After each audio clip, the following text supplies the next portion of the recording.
Good afternoon. Thank you for inviting me to present to you today, and thank you for that kind of introduction.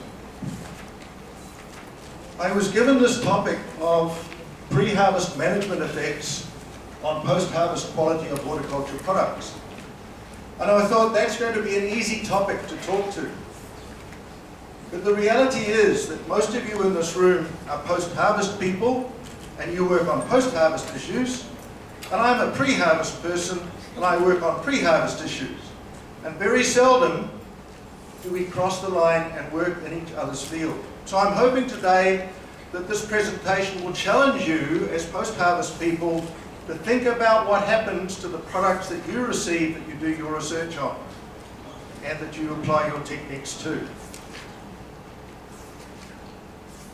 My premise with you is that the quality of horticultural produce is determined at harvest. Sources of nutrient, water and carbohydrates have been removed from the produce at that point, so it can no longer get any better.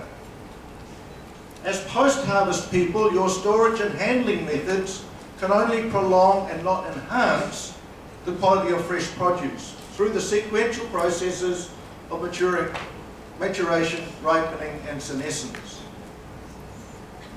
So my focus this afternoon is to talk about how we maximize quality at harvest so that your processes have the best chances of success. Increasingly, quality is becoming more and more complex. Originally, shape, colour and size were the things that mattered with the quality of produce, but increasingly consumers are interested in taste and smell and flavour and texture. Those are the things that determine return buying. Those are the things that supermarkets are becoming more interested in terms of retaining their customers. But increasingly, as we heard in the previous production, things like ecological value is influencing product quality. Conventional production versus organic production, for example, is a choice that the consumer has over the quality of product that they want. And I've got two items down here called consistency and availability. The consumer in Bangkok now doesn't care when mangoes grow. They don't care when durian is in season. They don't care when mangosteens are produced. They want them all year round, and they want them at a consistent quality. Same with apples, same with pears, same with kiwi fruit, same with peaches. So our consumers are changing, and we need to understand that. And there's whole areas of research which I'm sure you're familiar with over the psychology of consumption and consumer behaviour.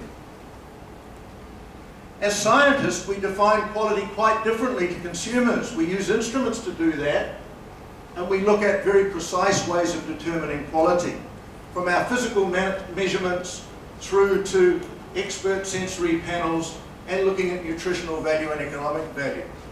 So our definitions of quality can vary quite widely, and I've tried to pick examples through the presentation today to give you some idea of how the products that we produce can be influenced in quality by the environments that they grow in. So why are we interested in pre-harvest factors? I've already said that quality is determined at harvest. So to optimize post-harvest quality, we need to understand pre-harvest factors so we can satisfy those supermarket buyers, satisfy those produce stall buyers and the consumers that service them.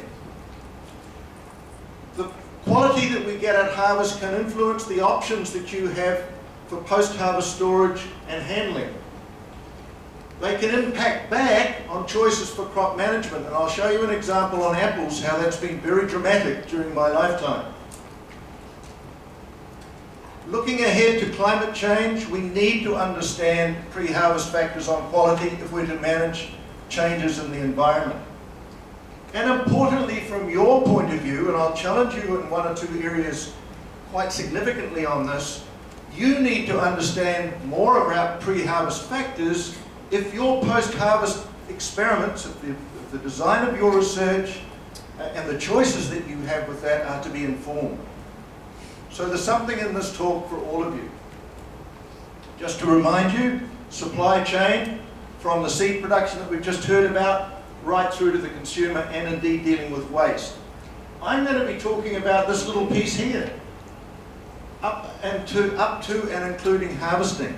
It's a tiny part of the production chain, and yet it has a major impact on the quality experience that consumers receive when they consume your products. I'll talk about genotypes, the genetic makeup of the material that you study, rootstocks, the impact of environment, particularly light intensity and temperature, a little bit about mineral nutrition, something on crop management practices, and the roles of plant growth regulators. Now that's a lot to get through in 30 minutes, and I'll do my best. I had to give something away, and it's pest and disease management. So rely on the talks you heard yesterday on things like methyl jasmonate and other products where pre-harvest factors are influencing on disease and pest control. I think all of us in our research limit our studies to too few varieties, particularly if the genus that we're studying spans across different species. And we miss so much by only looking at one or two cultivars in our trials. And I'll really bring that home to you in the next 2 or 3 examples. This is pears, something that I appreciate you don't grow in Thailand, but I think the example is a good one to bring home the sort of genetic diversity that can occur, in this case, with cool storage life. Bartlett, a pear which you will consume if you buy it in a tin because it's the main processing variety in the world, only stores in cool storage for about 80 days. But look at some of these other ones, up to 190, 180, 190, 200 days of storage. So immediately genotype is defining how long we can store that product for and have a good eating life at the end of that time. I might say to you that the time from bloom to harvest does not reflect positively on storage time. So there are a few indices that we can look at in development that will tell us about storage. We have to do that research to find that out for ourselves. In New Zealand, summer fruit, peaches in particular, were declining in supply. I told you earlier that those supermarket buyers in Bangkok want year-round supply. Well, the New Zealand industry has combined different cultivars, in this case golden-fleshed, white-fleshed and yellow-fleshed peaches, to allow supply from the beginning of November through to the end of March and beyond with storage. That also relies on two main production regions in the country. Now this didn't occur by accident. This involved a lot of pre-harvest work and a lot of post-harvest development work. It also included a lot of breeding and selection.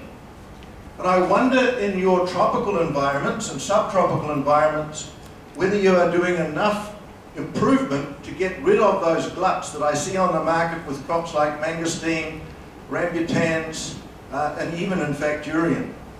I think there's a lot more scope for traditional breeding, not molecular breeding, I don't think you need to go there, but conventional breeding in terms of giving you options for high quality products over a much longer season of the year. Mango is a crop that you're familiar with, and I'm not going to be brave enough to talk about mango in Thailand. But here's an example from South Africa, where they can produce pretty much year-round, but there are some gaps in their production schedule.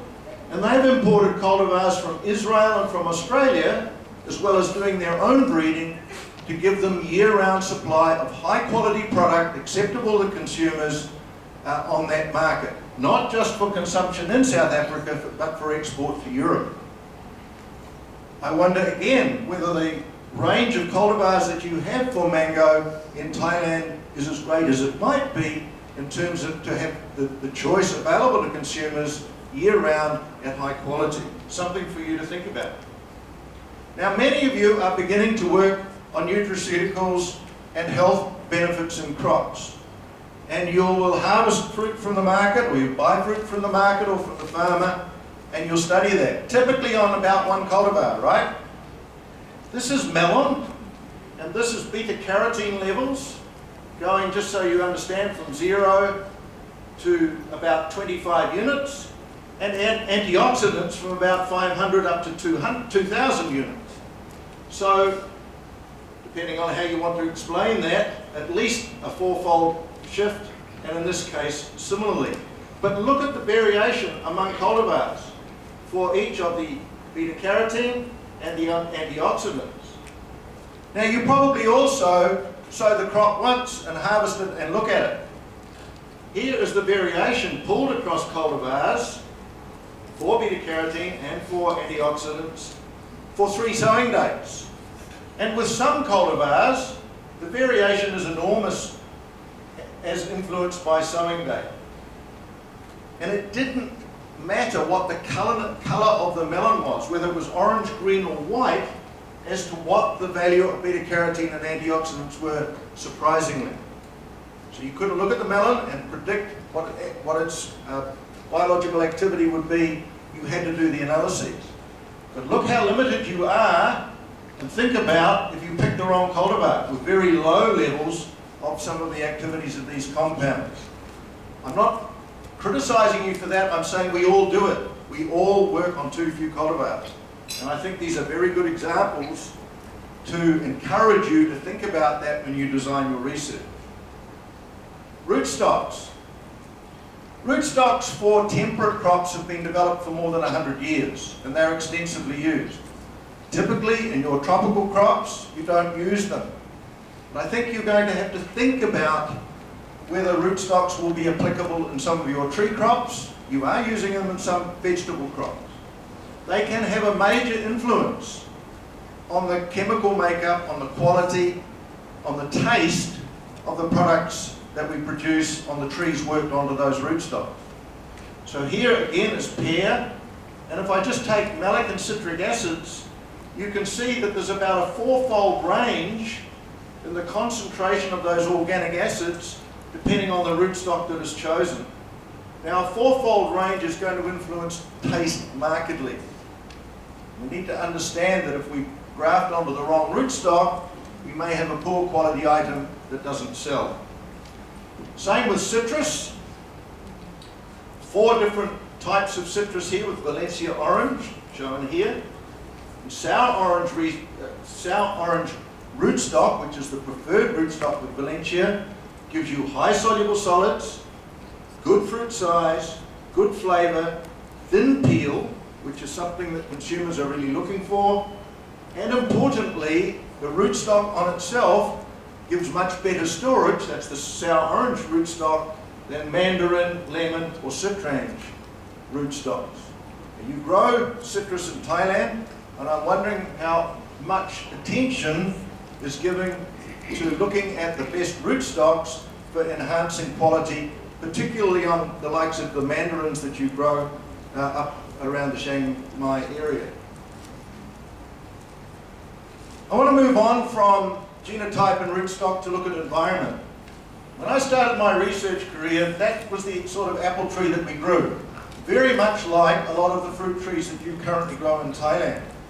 During my lifetime, during my research career, I'd like to think a little bit because of my research, but certainly because of international research, trees have come down in height from over 5 metres to much less than 4 metres, and in fact as low as 3 metres.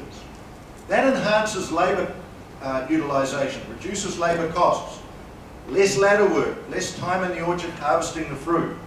But importantly, packouts have increased from around 50% for export with a tree like that to like 80% for a tree like that.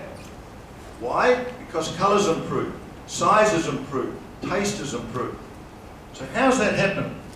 Well, if we divide these trees up into different zones and have a look, and your eye won't tell you this, you have to use an instrument, a light-sensitive detector. In those very narrow trees, the lowest light environment was about 1/4 of full sunlight. And most of the canopy, most of the tree volume has better than 50% of full sunlight where the fruit is exposed. If you take those old trees, so if we take this old tree down here, it's only the outside layers of the tree that have 50% or better light, and the light in the middle of the tree can be as low as 10%. In the bottom right-hand corner, I showed a tiered trellis And the light in the bottom of that trellis is only 1% of full sunlight. So how does that impact on fruit quality? The quality that you receive to do your post-harvest work on. Well, if we take any of those tree types and look at the upper canopy for fruit size, the very top of the tree, we're getting fruit of about 150 to 170 grams. If I take that tiered trellis with its 1% light in the bottom, we're likely to get 120 gram fruit. Same with the big old trees, about 120 grams. But that thin tree that I showed you, about as good as the top part of the tree when we go into the lower part of the canopy. Not only is size influenced, but soluble solids are influenced as well. We can taste a 1% difference in soluble solids. So on the top of the tree, we've got values of around 11 to 13%, whereas on the bottom of the tree, from about 9 to 11%, depending on the tree, typically 9 to 10%. So if we put that information together, 6 tree canopy forms, 3 years of data, we can see some trends. Soluble solids going up as light transmission goes up, linear relationship. Fresh weight doing the same thing, and skin colour, this is A star, B star ratio, going down. The net result of that is during my lifetime with apples, we've gone from these trees at a 6.6 by 6.6 metre spacing, about 5 metres tall, to a tree at 3.6 between the rows, 1.5 in the row, and 4 metre tall. Nearly 100% export quality. And you can just about see there that the size and shape and colour of the fruit are the same right throughout the canopy. These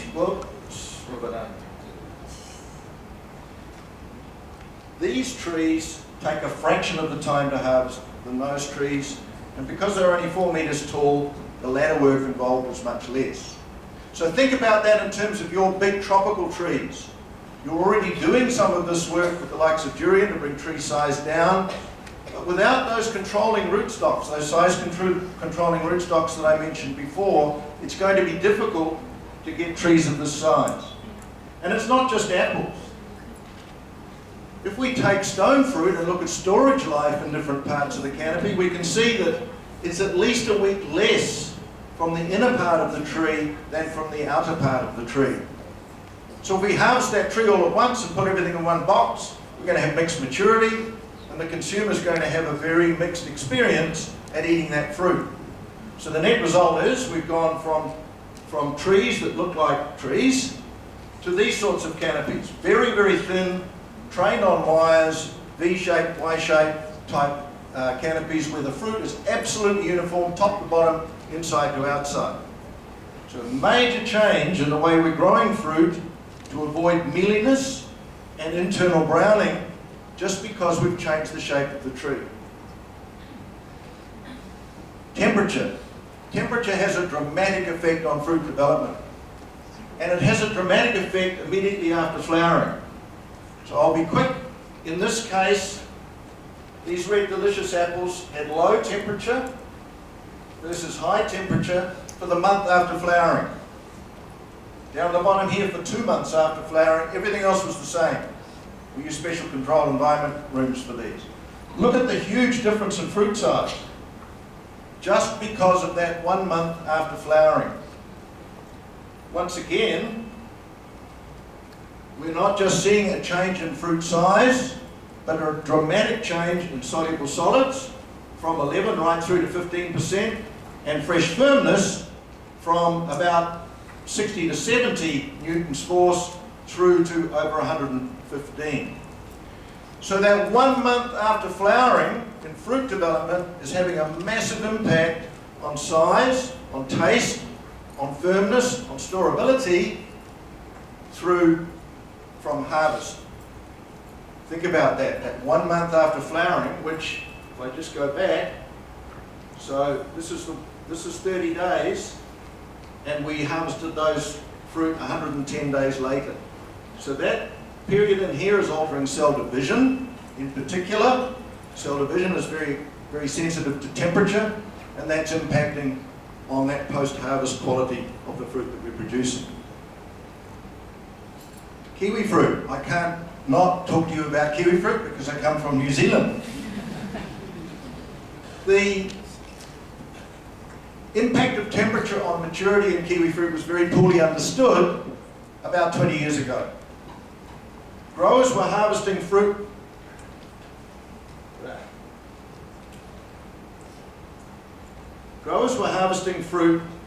at a minimum soluble solids concentration in the fruit of 6.5%. That guaranteed long-term storage. It guaranteed that the fruit was in a suitable maturity stage to allow it to ripen naturally. But we didn't know why that was the case, and we certainly didn't know what triggered the onset of a minimum threshold soluble solids, in this case at 6.5%. So again, we used walk-in control environment rooms. Here are fruit growing at cool temperatures, growing at warm temperatures. This is the soluble solids concentration. Same here in a different series, same here in a different series. And to summarise that, the rate of change in soluble solids in the fruit was negatively related to temperature. So here's cool temperatures, warm temperatures. The fruit, in this case, was storing sugar and not converting it to starch, whereas in the warm temperatures it continued to accumulate sugar, but converted that very rapidly into starch. So we're able to use these sorts of relationships to predict harvest maturity being that stage where the fruit can be put into storage and will ripen naturally. That's now used to predict harvests across different seasons, across different sites, and certainly under different weather conditions. So if you are going in Thailand to manipulate crops like longan, in this case using potassium or sodium chloride, or manipulate crops like dragon fruit, in this case with photoperiod, and push the crop into a different season, you've heard enough from me about temperature and light intensity to think about what that shift in season might be doing to the quality of those products that are being produced under those manipulated environments. They will not be the same as if the crop was being produced in its normal seasonal pattern. Okay, one of the things that we love to do with horticulture crops is put on a lot of fertiliser. No offence to the organic people, but organic fertilisers tend to be very high in nitrogen. And we have to be very careful about the use of fertilisers in order to maintain the quality of the crop that we produce post-harvest. So in this case, Californian data with nectarine, the optimum nitrogen fertiliser application gives you a leaf nitrogen of about 3%. Yes, you can put on more nitrogen, and yes, you will probably increase yield marginally, but you'll also increase a lot of vegetative growth. That means a lot more pruning, but it also means a lot more shading, and shading means less colour. Shading also means probably less sugars, probably also means some nutritional problems. So if we go to higher leaf nitrogen, we get lower fruit redness, delayed harvest. Because we delay harvest, we get over maturity because the other maturity factors continue to develop, but we sell on redness, poorer post-harvest handling, and poorer quality fruit for the consumer. So more is not best. The fertilisers that we use have to be managed carefully, particularly under sustainable management systems, and be aware that low concentrations of some of these nutrients may be more attractive to produce a good quality product than high concentration. Calcium, probably the most studied element in the whole of fruit science and indeed in vegetable science. And I won't spend a lot of time on this, but you know the story.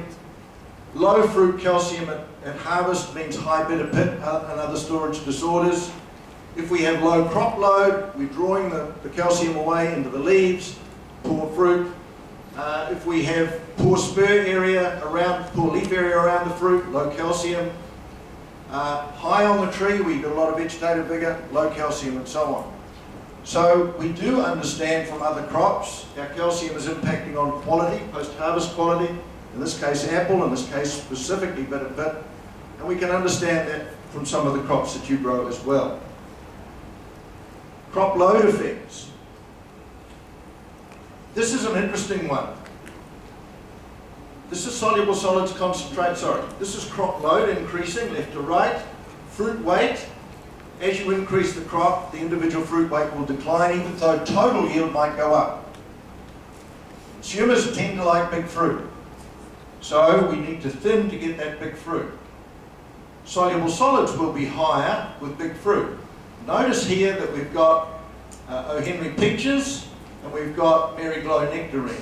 Again, taking more than one cultivar and studying it can tell you a lot. High crop loads out here mean smaller fruit, mean lower soluble solids, but interestingly lower mealiness.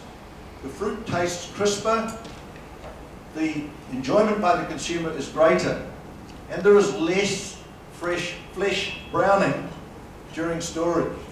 So less physiological decay in storage with a high crop load.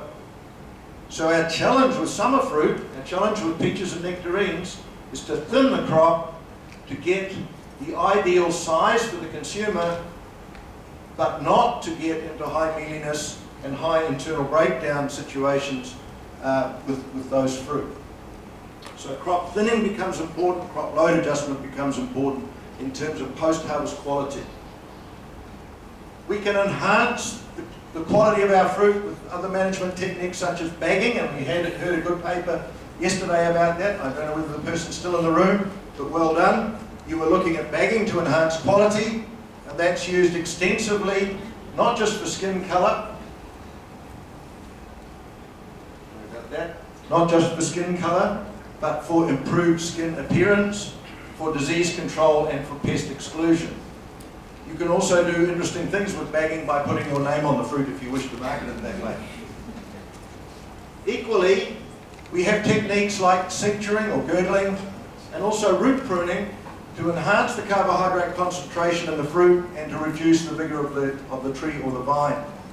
But we must be careful with that and be careful with the timing and be careful with the extent of those treatments, otherwise we could kill the tree. There is also, particularly with root pruning, the possibility of getting smaller fruit size. So you may control tree vigour, you may try some of these techniques with your big tropical trees, but be very careful because the fruit size may be reduced. Plant-water relations. Water is becoming scarcer and scarcer. I'm sure in Thailand now some of the farmers are struggling to get the water that they need to irrigate their crops because Bangkok wants all the water, or the car assembly plants want all the water, or you want the water to wash your car. Agriculture is losing out in the argument about water, so we're having to increase our production areas and retain quality by using less water. This is processed tomatoes. The standard is to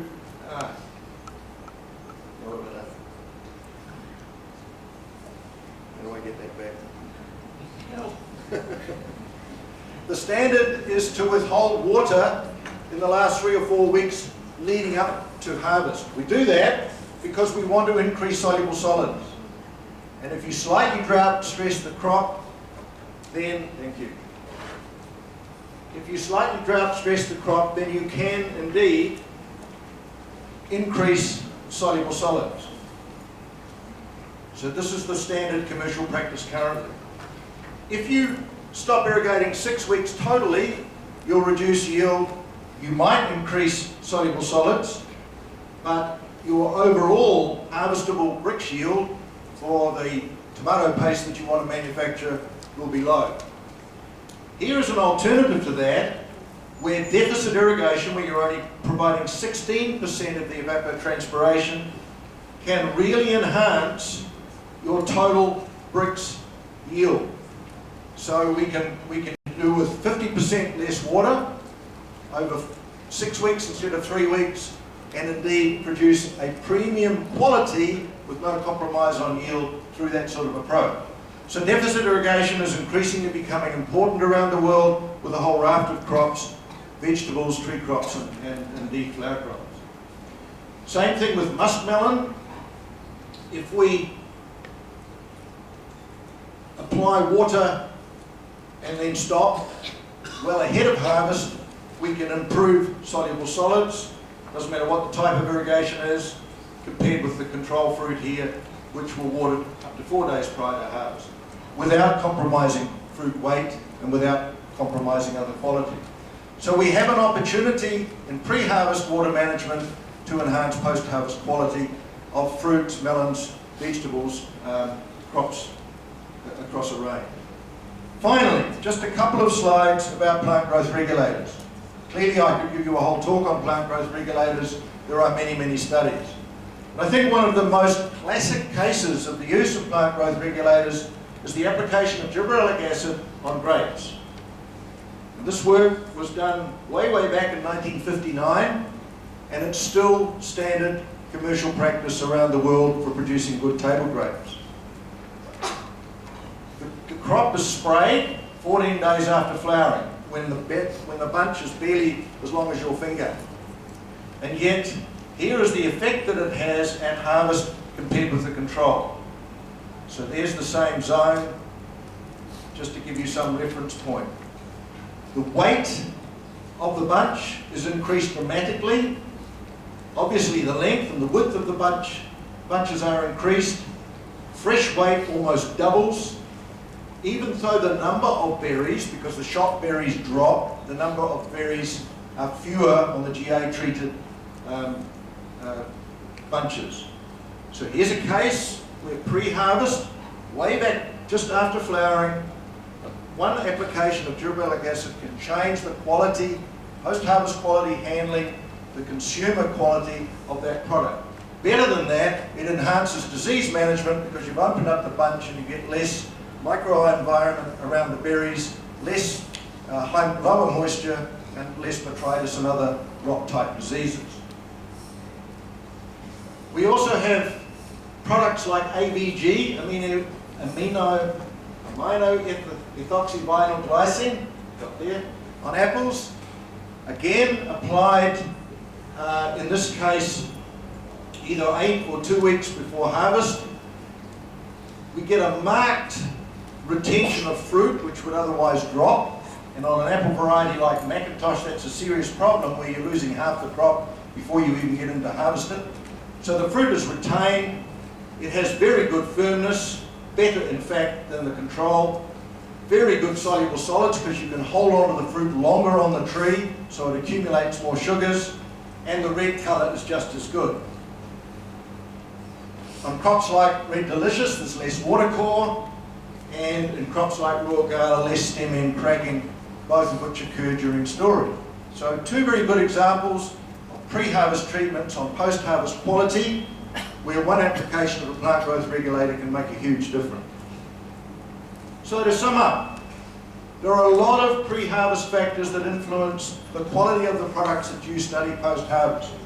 We talked about temperature, we talked about light intensity in those apple canopies and how they've changed to maximise the penetration of light to the fruit. We looked at harvest schedule, crop load, crop maturity through the kiwi fruit. We didn't talk about diseases and pests, but we have to acknowledge that they are important. Plant growth regulators we've just discussed, plant water relations, and mineral nutrition. They all interact, they all influence premium quality, along with the choice of the germplasm and rootstocks that we use. Thank you very much, Cop and Crop. I hope there are some examples in the